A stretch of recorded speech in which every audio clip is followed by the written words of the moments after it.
Hello, this is a video overview for week 11. Now for week 11, you have two tasks to complete. First, you need to complete the resume, and then secondly, you need to complete the visual resume. As always, I encourage you to go up to our checklist and select that and view it. And you're going to notice for the checklist, it overviews these two assignments and the modules that you'll need to complete those. Now, as far as for week 11, there's two separate modules you really need to look at. Now, as far as the resume, now last week you completed a cover letter, and this week you're going to complete a resume that would essentially follow that cover letter. Now, I don't want you just to submit an older resume that maybe you completed like this past year or 3 years ago. Who knows how long ago that particular resume was created. I want you to be as current as possible in your professional writing.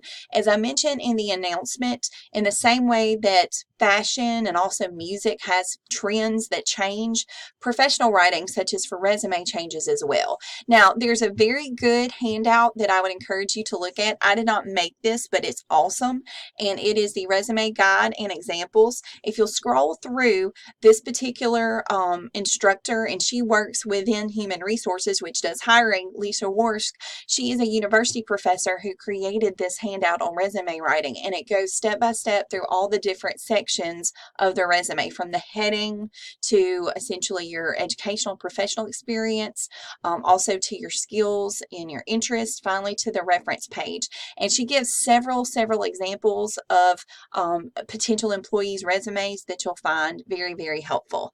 Also, I have a student example for you from one of my students during one of my day classes. So make sure to look over those before you just submit your resume.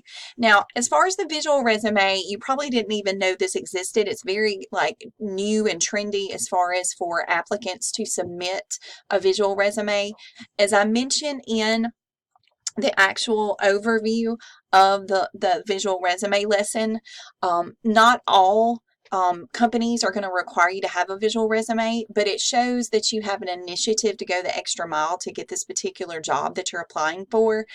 We live in a very visual age, and many companies are so huge, they have thousands of applicants. This may give you an edge if you submit a visual resume along with your traditional resume and as your cover letter. So I encourage you to look at all of the information that I have in relationship to the visual resume. First, look at the handout that I created, the student example. Also, if you decide to use a Prezi, which is a slideshow creator, I've got some templates that are linked in that you can use. You don't have to use those. You can use just Google Slides or PowerPoint if you're more comfortable with that. There is a video example. Your visual resume doesn't have to be a video, but this is just a YouTube video I found that overviews someone's Prezi. But definitely look at my student example. And then finally, look at that more detailed video example of what my expectations are for your visual resume.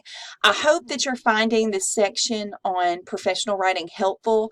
I want all of these assignments this semester to help you in not only your educational career, but also later in your professional kind of path, because we want you to do well after you finish here. If you have any questions on either of these assignments, please email me and I will be happy to answer those. Thank you.